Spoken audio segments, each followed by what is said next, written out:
Hi, I'm Dave Mars with Conservation Tips, and today I'd like to show you how to avoid stormwater deterioration and show how it can cause you structural damage in your home and also raise your utility cost. Now the good part, of course, is that trees can provide us some break from the winter winds as well as some shade in the summer to lower our bills.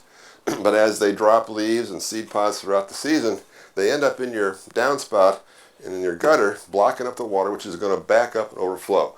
We can get about 300 pounds of water in this gutter. What happens is it starts to pull away from the house because a lot of times the spikes that they use are kind of smooth and they'll work themselves out.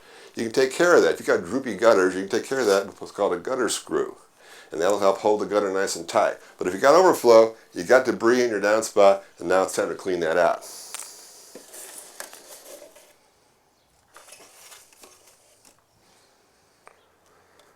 Okay, now once we have what we think to be most of the debris out of the downspout area here, you might want to try keeping this debris out of the gutters ahead of time so we don't have to do this very often. There's a variety of systems out there. It kind of all depends on what kind of roof angle you have, how old your shingles are and stuff. You have rigid screens like this. We have kind of color coordinated screens that will also go over there. We want to make sure they have a good tight fitting on the edge of the gutter so that no squirrels or raccoons can pick that up and get them goodies underneath and cause you more problems. You can also try something like this, put right into the downspout area, and that'll kind of retard some of the leaf litter going into the downspout. Now we've got this fairly well clean. We're going to take a look at the other trouble spot, and that's your downspout. Now the next spot that the litter is going to gather is right in a convenient elbow like this that you see on most guttering systems. The metal is all crimped. It provides a good little spot for leaves and sticks to gather, and this can get filled up. You might think your gutter's clean and your job's done. This could be your failing.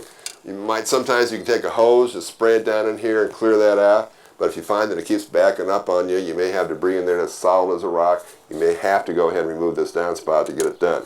Now, if you ever hire this out to anybody, make sure it includes cleaning out the downspouts, because this can be the most timely, but can be the most important place to clear out your gutters.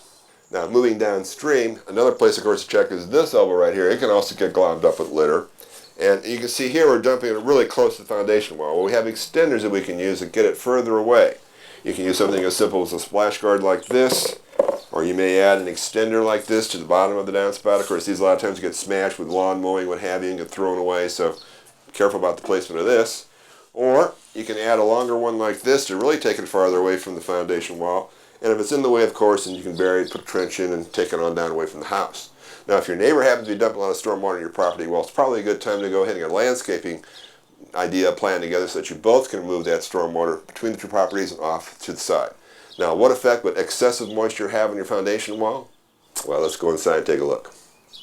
Now, down in a basement like this, you can see the effect of what water-soaked soil can do to your foundation wall. As it expands and contracts and freezes during the winter, puts pressure on this, creates small cracks. These small cracks, water can find them and enter into your basement. The small cracks get larger.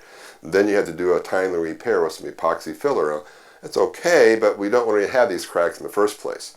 Now, if you want to stop more moisture from coming through a wall like this, you can actually coat it with a white coating paint like this, especially made to seal up your concrete, and you'll keep it much drier downstairs. So now, how is keeping my soil on my foundation wall going to save me money on utility bills? Well, if we got a house sitting in the mud, you know how heavy houses can be. We're going to sink, and doors and windows might get out of square and admit more air around them. Where the foundation wall meets the sill plate, we can get air coming in there. The excessive moisture can also breed a lot of mold in your basement. That mold's not good for any stored items you might have, as well as for any allergies you might have in your home. It can also, the excessive moisture can kind of rust a heat exchanger in a furnace. We want to keep it dry. To keep it dry, you may have to run a dehumidifier like this. These things can run $15 to $30 a month extra on your bill. And if you don't use a dehumidifier, well, then your air conditioner is going to have to squeeze that moisture out of the air. And it only works 50% efficient that way as it would just to cool your house. So these are the ways that we want to try to keep your bills down and keep your foundation in good shape. Because at Columbia Water and Light, we want our customers to save energy, save money, and save the environment. This is Dave Mars with Conservation Tips, and I'll see you next time.